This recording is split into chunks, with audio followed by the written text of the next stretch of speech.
Mais uma vez, bom dia a todos, a paz do Senhor Jesus Cristo.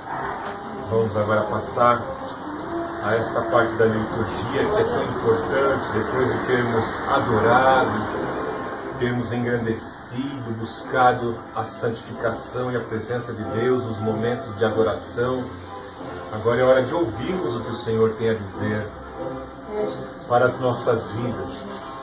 E Deus começou a falar conosco neste texto desde a semana passada, no Evangelho de João, capítulo 14, e nós vamos dar continuidade a esta palavra para as nossas vidas.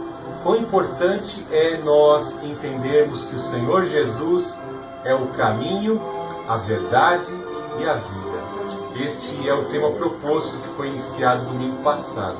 O Senhor Jesus, o caminho, a verdade e a vida. Amém?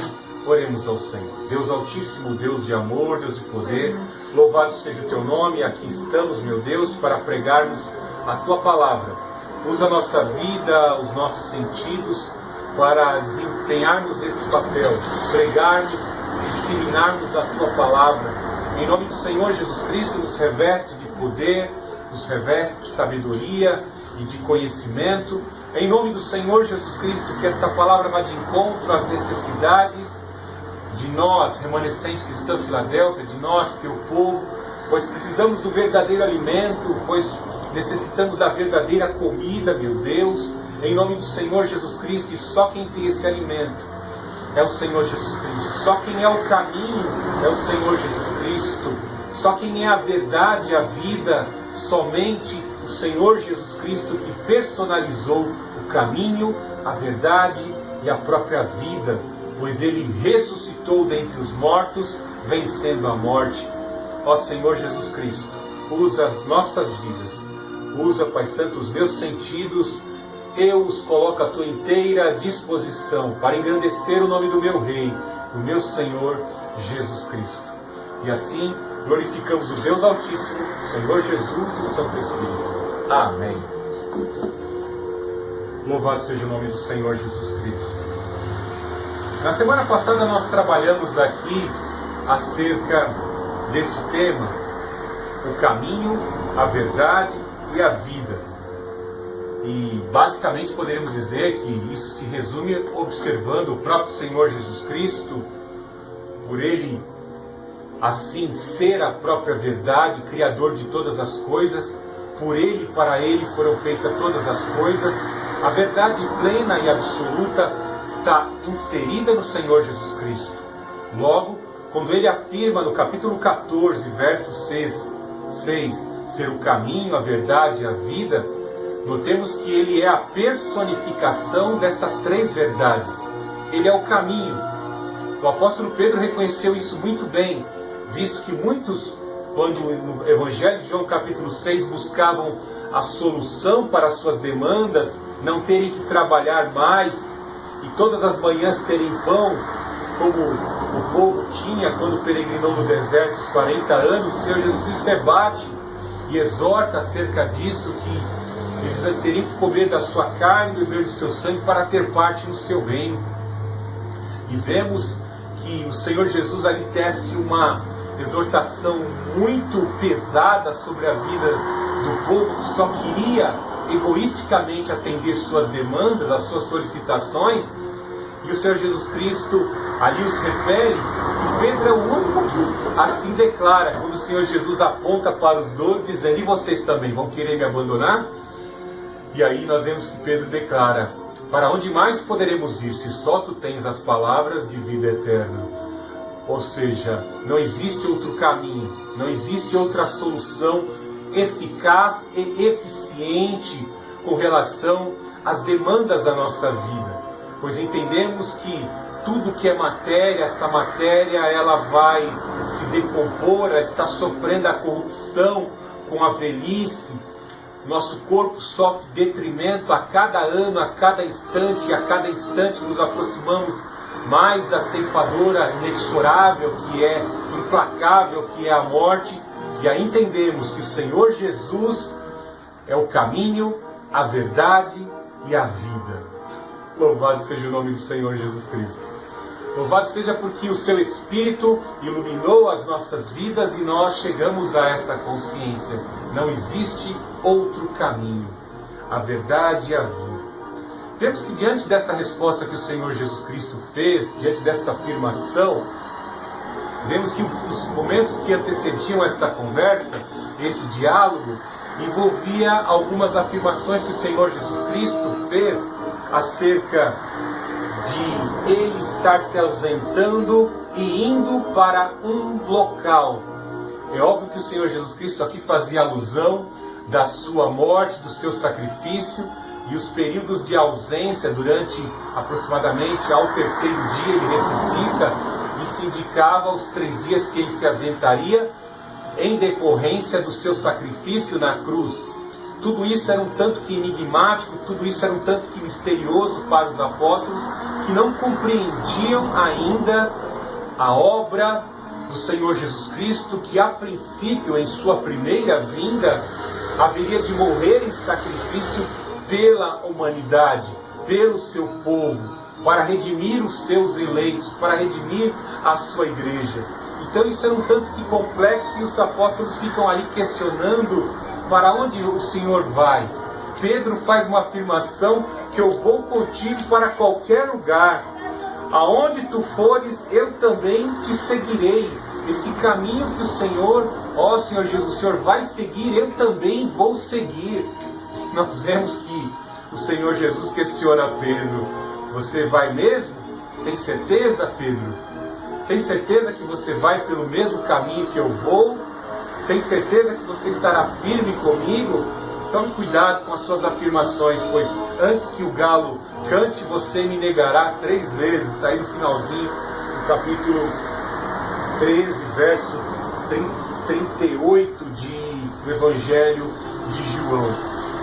Afirmações categóricas que foram feitas sem pensar nas consequências e nos desdobramentos daquilo que falamos, né? Muitas vezes somos pouco crentes, não estamos entendendo o que o Senhor está falando e queremos tecer algumas afirmações que não poderão ser sustentadas, principalmente quando somos submetidos à prova. Quando somos submetidos à prova, muitas vezes não podemos sustentar aquilo que muitas vezes Deus nos exorta em sua palavra. Por isso que necessitamos do poder do Espírito Santo. Por isso que necessitamos do poder do Consolador em nossas vidas, porque o Onisciente, o Eterno, sabe que nós somos fracos. O Eterno sabe que nós não temos condição, muitas vezes, de cumprir o que está escrito em sua palavra, as suas ordenanças, nem sequer de dar continuidade à missão que Ele nos incumbiu. Ide por todo o mundo e pregai o Evangelho a toda criatura. Não temos condições em nós mesmos, pois olhamos para nós e muitas vezes não temos competência. É por isso que nós precisamos do Consolador, do encorajador, do capacitador, de um advogado, porque nós vamos fazendo a obra, cumprindo a vontade do Pai, alcançamos êxito pelo Espírito de Cristo em algumas fases, mas em outros degraus, em outros níveis do nosso ministério, acabamos parando numa vitrine da vida, acabamos numa má conversação, acabamos nos envolvendo numa intriga, e essas intrigas, e esses percalços, e esses infortúnios podem fazer a nossa caminhada cessar. Por isso precisamos da presença do Consolador. Por isso que o apóstolo Paulo disse: orai sem cessar. Quão terrível é extinguir o Espírito Santo da nossa vida, por opção, por aceitação do pecado, por aderência ao pecado, como eu vi numa mensagem ontem, né? Por ser amante do diabo. Quando você é reincidente, você não quer abandonar o pecado, você é amante dos valores do diabo, amante dos valores do diabo. Então precisamos do Consolador para continuar sentindo nojo pelas coisas do mundo, nojo por aquilo que o mundo lança como estratégia para arrebanhar as multidões. Nós não podemos ser engodados, nós não podemos ser, de certa forma, subordinados e submetidos a escravidão do pecado, porque para isso se manifestou o Filho de Deus na carne, para destruir e desfazer todas as obras do diabo. O Senhor Jesus Cristo se revelou o caminho, a verdade e a vida. Ele é o caminho para onde mais poderemos ir. Ele é a verdade.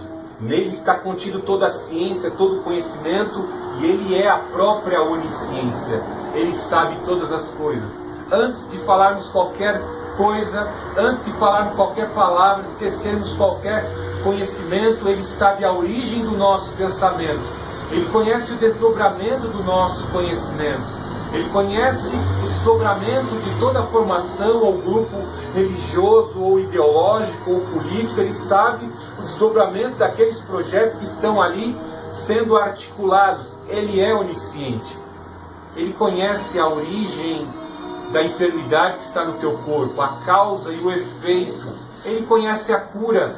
O Senhor fez a ferida e a ligará. O Senhor sabe todas as coisas. O salmista bem que reconheceu isso. Ainda que eu ponha a minha cama no mais profundo abismo, o Senhor me conhece e sabe onde eu estou, e lá Ele se encontra. Ele é Deus Todo-Poderoso, onisciente, onipresente e onipotente. Ele se afirmou ser o caminho, a verdade e a vida.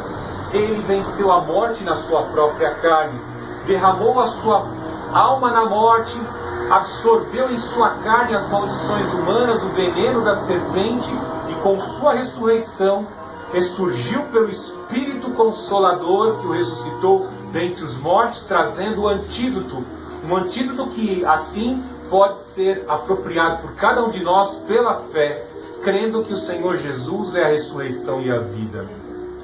Todo aquele que crê em mim, ainda que morra, viverá. Então basta crermos. Se crermos e confessarmos que o Senhor Jesus ressuscitou dentre os mortos, nós também seremos salvos. Nós também ressuscitaremos dentre os mortos. Veja que a discussão e a perplexidade dos apóstolos ainda continuavam, porque como nos separarmos do Mestre, como eu trabalhei a mensagem passada, talvez fosse algo muito difícil. Já é difícil para nós termos que nos afastar de pessoas que tanto amamos, como não sofre a esposa ao qual seu marido, seu cônjuge, não a abandonou. Como não sofre o marido que a sua esposa o abandonou. Como não sofre uma mãe que o seu filho está lá fazendo universidade lá nos Estados Unidos e a mãe está aqui no Brasil sentindo muita saudade, ou o pai também, né? O distanciamento é algo terrível. Ainda bem que existem smartphones que podem ser utilizados para encurtar a distância, né? Talvez você não possa ter o contato físico, mas você pelo menos pode ver a imagem e ouvir a voz simultaneamente, instantaneamente ali por um smartphone.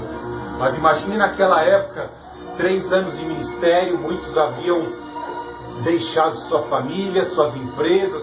Pedro e André deixaram sua empresa pesqueira e resolveram seguir o Mestre. E de repente o Mestre começa a falar num afastamento provisório, em separação, em voltar para o reino do Pai, pois Ele e o Pai são um. Naquele momento em que ele se encontrava na terra, ele estava servindo o Pai, e isso talvez fosse algo incompreensível. O apego é algo complicado, ele gera e nutre em nosso ser, em nosso interior, algumas raízes, e o apartamento, o afastamento é algo muito terrível. Isso gerou perplexidade nos discípulos. E quando o Senhor Jesus Cristo vem afirmar que Ele e o Pai são um, veja no versículo 14, verso 7, se de fato me conheceis, também conhecereis meu Pai, e desde agora conhecereis e o tendes visto. Note que essa afirmação complexa para a mentalidade deles naquela época, até os dias de hoje, ainda é muito elevada, né?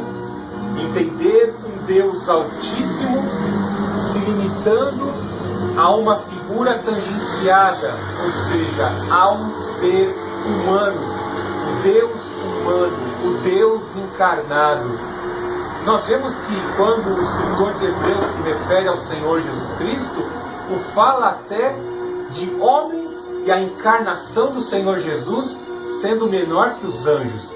Por quê? A natureza humana, ela sofre detrimento, ela sofre cansaço, ela sofre desgaste, ela envelhece. Se ela for esbofeteada, ela sofrerá marcas e sequelas. Bem assim, o Senhor Jesus Cristo, sem deixar em momento algum de ser Deus, ele adquire uma natureza humana que sofreu detrimento, que sofreu espancamento, que sofreu agruras, que sofreu as aflições humanas, fome, dor, sede, cansaço, dor de consciência, não pelo pecado, mas pelo pecado das pessoas o afligindo, o maltrato das pessoas. O Senhor Jesus Cristo chorou. Então, o nosso Deus assim amou o mundo de tal maneira que adquiriu por um período de 33 anos aproximadamente uma forma humana. E esse servo perfeito, gerado pelo Espírito Santo em semente de mulher, é o Filho de Deus, o Senhor Jesus Cristo. E talvez isso fosse um tanto que difícil para eles entenderem, né? Nós vemos que nesse momento do capítulo 13, no outro evangelho, no evangelho de Marcos, o Senhor Jesus Cristo faz um questionamento aos discípulos acerca de quem eles, o que as pessoas diziam acerca dele, ou melhor dizendo, o que as pessoas estavam dizendo após o evangelho estar sendo anunciado pela vida dele. Alguns discípulos disseram que ele era Elias que voltou novamente, visto que Elias foi arrebatado. Outros diziam que era o retorno de João Batista, né? Pessoas um tanto semelhantes, tanto João Batista como Elias, pelas suas vestes com pelo de camelo, né? Eram muito semelhantes, né? Talvez pelo voto nazireu também eram muito semelhantes, e da forma como eram usados em suas respectivas épocas, né? Muitos pensavam que era um grande profeta. E nós vemos que o apóstolo Pedro afirmou que o Senhor Jesus Cristo era o Filho do Deus Altíssimo. E o Senhor Jesus Cristo disse para Pedro que aquilo que Pedro acabara de dizer fora a revelação do Espírito Santo. Se nós não tivermos verdadeiramente a presença do Consolador, do Espírito do Deus Altíssimo, nós jamais chegaremos à compreensão da doutrina da Trindade. Já vou daqui, de certa forma, iniciar algo que tem gerado muita polêmica e que ao longo de toda a trajetória da igreja nós vemos se levantarem homens chamados unicistas, vemos homens até nos dias de hoje se desviarem da igreja reformada, se desviarem da doutrina ortodoxa sustentadora da igreja cristã e negarem a Trindade, por não encontrarem esta palavra, este termo nas Escrituras Sagradas. E verdadeiramente isto é uma verdade.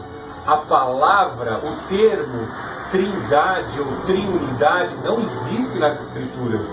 Trindade é um termo designativo. Para designar o quê? Para designar que a plenitude do poder do Deus Altíssimo se encontra na pessoa do Senhor Jesus e se encontra também na pessoa do Espírito Santo. Veja o que Paulo nos diz acerca da plenitude do Senhor Jesus Cristo como divindade na carta aos Colossenses.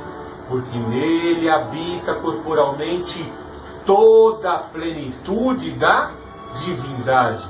Nós vemos que as afirmações do Senhor Jesus Cristo aqui no Evangelho de João, eu sou o caminho, a verdade e a vida, eu sou a videira verdadeira, eu sou o Messias, eu sou a porta, eu sou o caminho, a verdade e a vida. Ele faz, se não me falha a memória, 7 afirmações do grande eu sou. Se Javé significa único Deus, Jesus significa Deus é salvação. Ou seja, um nome integrado ao outro para se referir o verdadeiro propósito do Altíssimo sobre a vida dos seus filhos, sobre a humanidade, como intenção para a humanidade. Esse verdadeiro, esse grande eu sou, o Deus que é eterno e que não depende de nada para existir, que tem existência em si mesmo, não precisa de ninguém, de nada para existir, existe, está inerente tanto no Senhor Jesus Cristo, como no próprio Deus Altíssimo, e em seu Espírito que perscruta a mente onisciente de Deus. Veja que esse grande Eu Sou, que é o grande Yahvé, ele se revela lá no passado, antes mesmo da encarnação do Senhor Jesus Cristo. Ele se revela a Moisés para comissioná-lo a ir ao Egito para libertar a nação de Israel, o povo hebreu. Quando a sarça ardente ali fica em chamas sem consumir aquela sarça, o fogo representa o Espírito Santo. E o anjo do Senhor, com letra maiúscula, se revela: Eu sou. Eu sou. O mesmo termo utilizado aqui no Evangelho de João. Assim como Moisés foi incumbido de ser o Redentor de Israel, assim o grande Eu Sou, na pessoa do Filho, agora vem na pessoa de Jesus encarnado para libertar o povo de Deus e desfazer, destruir de uma vez por todas aquele que detinha o império da morte, a saber, o diabo. Hebreus 2,14. Como nos diz o Evangelho de João: para isso se manifestou o Filho de Deus na carne. Para isso o Deus Altíssimo encarnou, para destruir e desfazer as obras do diabo. Veja então a afirmação do Senhor Jesus: se de fato me conhecesseis, também conhecereis. Perdão.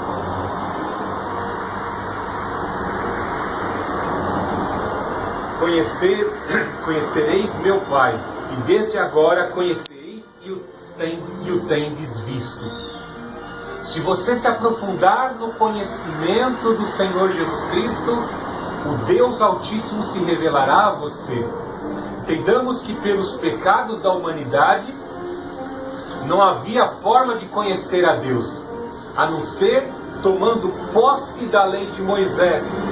Mas a lei de Moisés, quando assim os homens a liam, viam o nível de santidade de Deus, e por haverem ali uma legislação que continham restrições, exortações, estatutos e mandamentos que demonstravam o caráter de Deus, os homens se viam impossibilitados de aproximar-se de Deus. Tanto é que somente o sumo sacerdote, uma vez por ano, no dia de Yom Kippur, podia se aproximar daquele símbolo, a arca do concerto, dentro do lugar santíssimo, na arca no tabernáculo e no templo de Salomão, no templo assim construído, somente um. Mas agora algo muito interessante, que Deus desejou habitar no meio do seu povo. E a princípio ele se revelou por meio de um símbolo, o tabernáculo. A arca do concerto era transportada pelos homens consagrados, os sacerdotes. E hoje nós vemos que o Deus tabernaculou entre nós na pessoa do Senhor Jesus Cristo. O Emanuel, o Deus conosco, habitou entre nós. E Ele viveu entre nós e se ofereceu em sacrifício por nós. Nos ensinou o caminho da salvação, a verdade e a vida. E hoje, assim como os sacerdotes, nós transportamos a presença de Deus em nossas consciências, anexo ao nosso centro de decisões, que é a nossa mente. Louvado seja o nome do Senhor Jesus Cristo. A mesma responsabilidade que os sacerdotes tinham em transportar a arca do concerto em santidade, em santificação, bem assim somos nós. E às vezes negligenciamos isso. Transportamos o ser todo-poderoso em nossos corpos e nós não valorizamos isso. Por que muitas vezes nós somos assim, né? Porque naquela época os sacerdotes podiam tangenciar, eles podiam observar ali aquele utensílio quadrado, com uma tampa de ouro, com 2 querubins, com asas gigantescas, cobrindo os olhos, sobre o propiciatório, aquela tampa de ouro puro. Então eles imaginavam que aquele símbolo era a presença de Deus.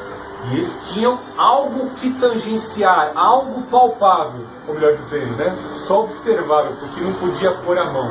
Somente o sumo sacerdote, uma vez por ano. As hastes eram colocadas, introduzidas nas argolas laterais, e não podia ser tocada.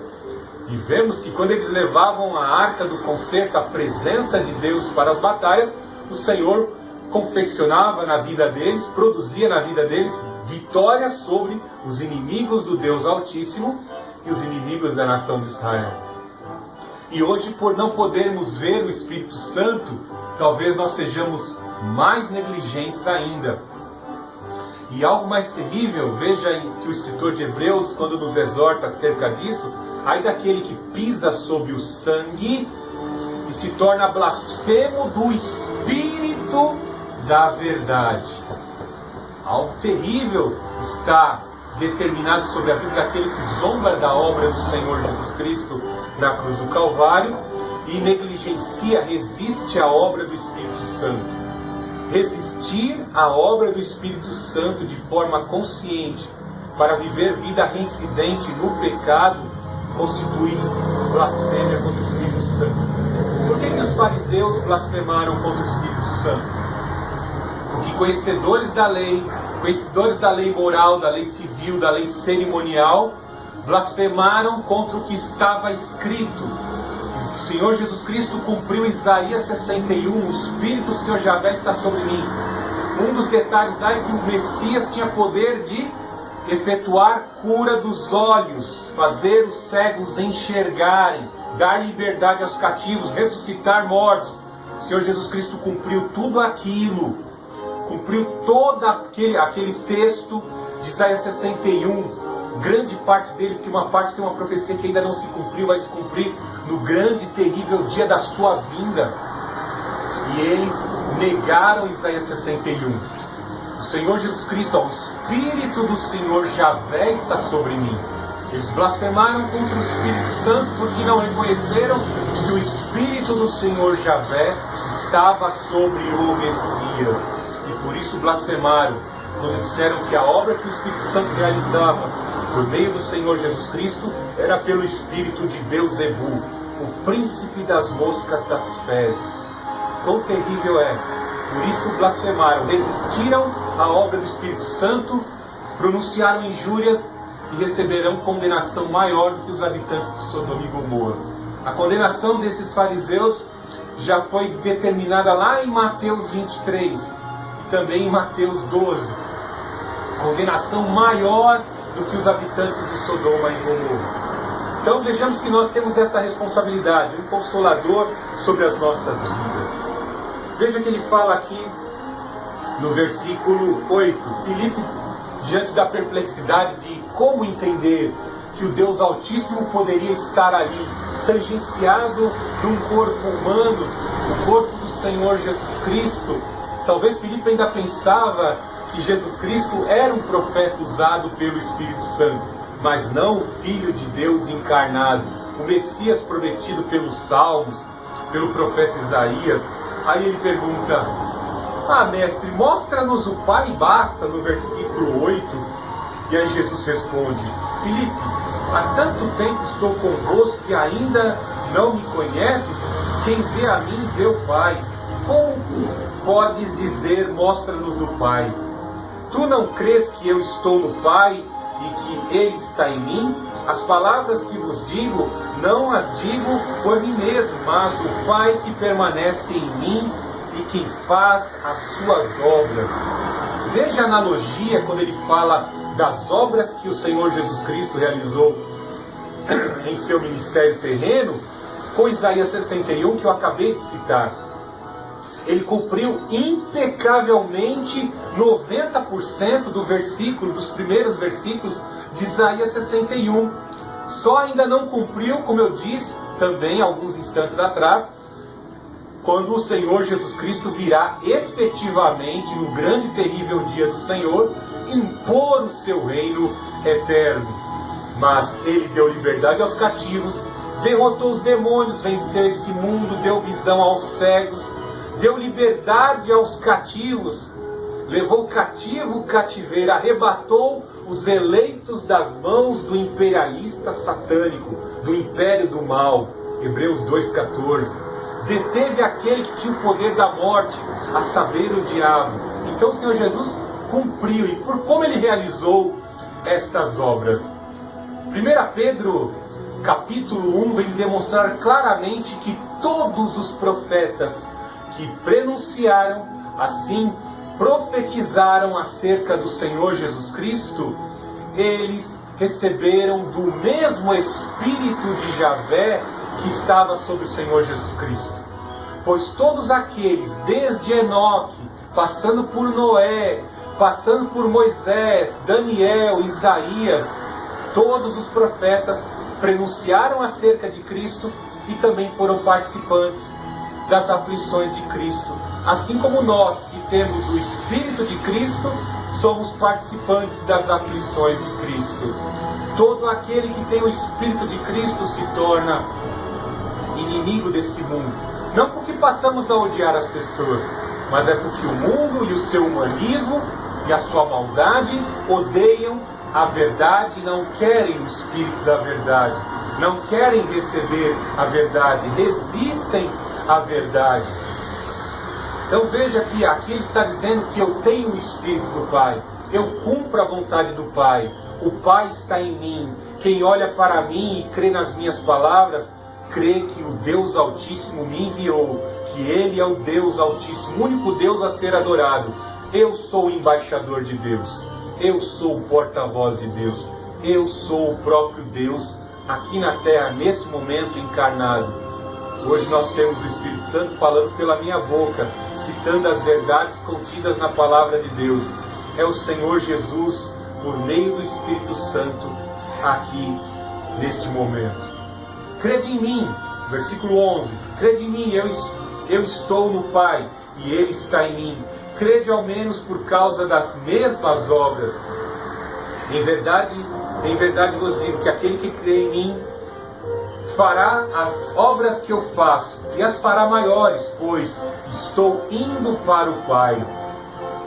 E eu farei tudo o que pedirdes em meu nome, para que o Pai seja glorificado do Filho, e se me pedirdes alguma coisa em meu nome, eu farei.